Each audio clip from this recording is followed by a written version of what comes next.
ಯಾಕಂಗ್ ಕಿರ್ಚ್ಕತಿಯ ಮೆತ್ತಗ್ ಮಾತಾಡು. ಯಾಕವ್ವ?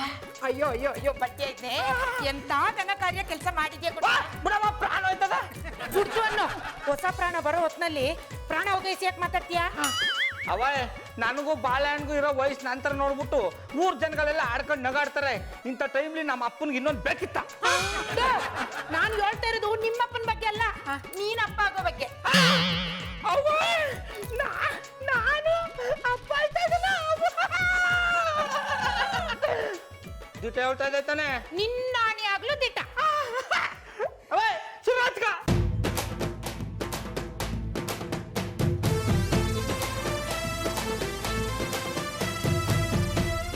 ಅವೇ ನಿನ್ಗೊಂದು ಕೊಟ್ರೆ ಸಾಕಾಗಲ್ಲ, ಇಡೀ ಬಾಕ್ಸ್ನೇ ತಿಂತಾರು. ಪುಟ್ಮಲಿಗೆ ಒಂದೇ ಒಂದು ತಿನ್ನಿಸ್ಬಿಟ್ಟು ಬರ್ತೀನಿ. ಪುಟ್ಮಲಿ, ಅವೇ ಪುಟ್ಮಲಿ, ಕುತ್ಕೋ ಕುತ್ಕೋ ಕುತ್ಕೋ, ಇದೊಳ್ಬಾರ್ದು. ಆ ಮಾಡು ಆ ಮಾಡು ಆ ಮಾಡು. ನೀನೀಗ ಒಬ್ಳಲ್ಲ, ಇಬ್ರು. ಆಗ್ಲೇ ಅತ್ತವೇ ಹೇಳ್ಬಿಟ್ರ ಬಾಬಣ್ಣ. ಬಾಬಣ್ಣ ಅನ್ಬಾರ್ದು, ಪ್ರೇಮಳ ಅಪ್ಪ ಅನ್ಬೇಕು.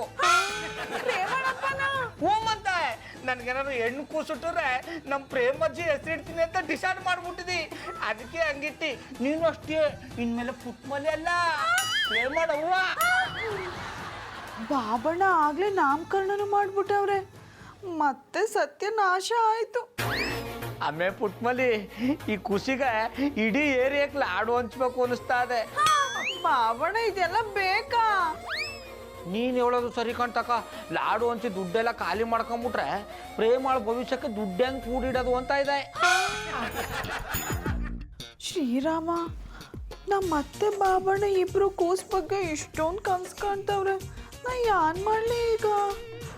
ಆಮೇಲೆ ಪುಟ್ಮಲಿ ನಮ್ಗೆ ಹೆಣ್ಣು ಕೂಸೆ ಹುಟ್ಟೋದು. ಯಾಕ? ಯಾಕಂದ್ರೆ ಹೆಣ್ಣು ಅಂದ್ರೆ ಲಕ್ಷ್ಮಿ ಇದ್ದಂಗೆ. ಲಕ್ಷ್ಮಿ ನಮ್ಮ ಮಟ್ಟಿಗೆ ಬಂದ್ಬಿಟ್ರೆ ನಾವು ಐಶ್ವರ್ಯವಂತರ ಆಯ್ತೀವಿ. ಅದು ಅಲ್ದಿ ಹೆಣ್ಣೈಕ್ಲಿಯೇ ಅಪ್ಪ ಅವನ್ನ ಚೆಂದಾಗಿ ನೋಡ್ಕೊಳ್ಳೋದು, ಗಂಡ ಐಕ್ಲಾದ್ರೆ ವೃದ್ಧಾಶ್ರಮಕ್ಕೆ ಸೇರಿಸ್ಬಿಡ್ತಾರೆ. ಅಷ್ಟೇ ಅಲ್ಲ, ಬಾಳೆಹಣ್ಣು ಥರ ಏನಾದ್ರು ಗಂಡ ಐಕ್ ಹುಟ್ಟುಬಿಟ್ರೆ ನೆಟ್ಟಗೆ ಸ್ಮಶಾನಕ್ಕೆ ಕಳಿಸ್ಬಿಡ್ತಾರೆ. ಅದಕ್ಕೆ ನಮ್ಗೆ ಹೆಣ್ಣು ಕೂಸೆ ಹುಟ್ಟೋದು ಒಂದಿ. ಮತ್ತೆ ಅತ್ತೆವ ಗಂಡ್ ಕೂಸ್ಬೇಕು ಅಂತ ಇದ್ರು. ಅದಕ್ಕೆ ತಕಮ್ಮೆ ಅವಳಿ ಜವಳಿನೇ ಹುಟ್ಲಿ. ಶ್ರೀರಾಮ